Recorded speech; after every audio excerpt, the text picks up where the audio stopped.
नमस्कार दोस्तों, आप देख रहे हैं जन आवाज़ रिपब्लिक और मैं हूं डॉक्टर संजीत कुमार। आज हम चर्चा करेंगे बिहार की राजनीति में वो कौन से शख्स हैं जो अपने आप को मुख्यमंत्री का चेहरा बनाना चाहते हैं और भविष्य में मुख्यमंत्री बनना चाहते हैं। तो आइए हम इस पर प्रकाश डालते हैं। चिराग पासवान इस लिस्ट में पहले स्थान पे हैं, जिन्होंने संसदीय से इस्तीफा देने की बात कही है, कैबिनेट से इस्तीफा देने की बात कही है।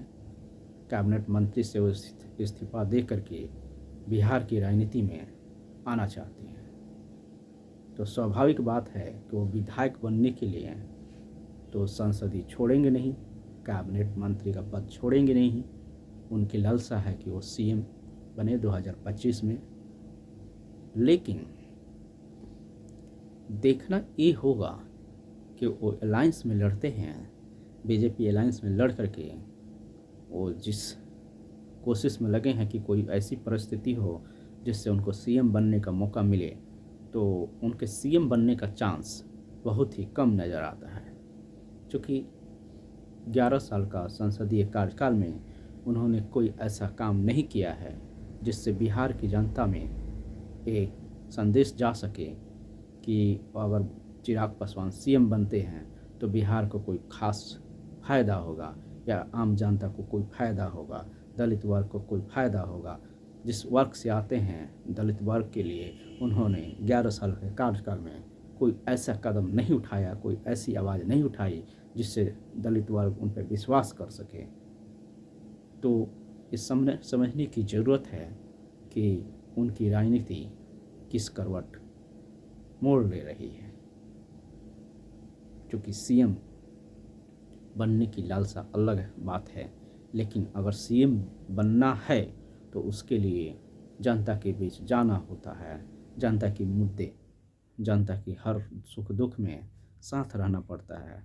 जो ये बातें बहुत कम नज़र आती है चिराग पासवान में।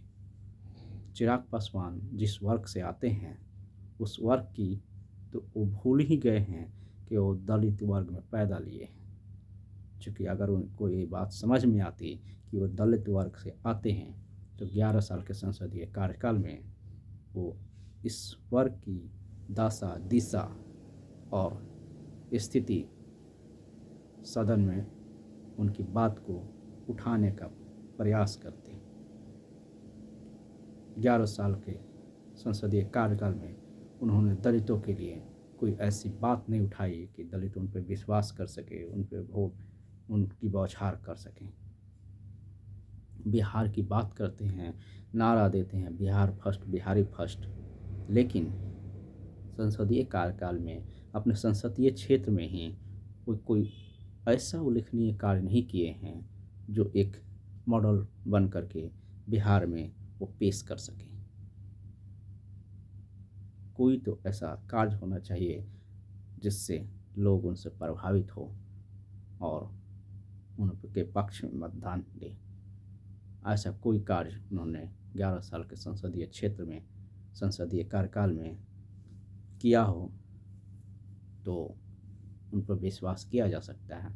लेकिन दूर दूर तक ये बात देखने को नहीं मिलती है कि 11 साल के कार्यकाल में उन्होंने जिस क्षेत्र का प्रतिनिधित्व किया उस क्षेत्र का प्रतिनिधित्व के तहत उस क्षेत्र के विकास के लिए कोई उल्लेखनीय कार्य किया हो, वहाँ की जनता की समस्याओं के लिए सदन में कोई बात उठाई हो, और सिर्फ सत्ता का उपयोग अपने सुख सुविधाओं के लिए करना चाहते हैं। तो बिहार की जनता को इस बात को समझना होगा कि बिहार फर्स्ट, बिहारी फर्स्ट का नारा दे देने से बिहार का कल्याण नहीं हो जाता है। दलित वर्ग की बात करनी होती है, दलित वर्ग का वोट लेने से दलित का जो है कल्याण नहीं हो जाता। दलित वर्ग की बात करनी पड़ती है जो कहीं दूर दूर तक उनमें दलितों की दर्द की कहानी, दलितों की स्थिति, दलितों का विकास की बात उनके मन में आता ही नहीं। उस जिस परिवेश में पले बढ़े हैं उस परिवेश के तहत दलितों का कोई लेना देना नहीं होता। और अभी जो बिहार की स्थिति है, बिहार की स्थिति के लिए कौन जिम्मेवारी लेगा?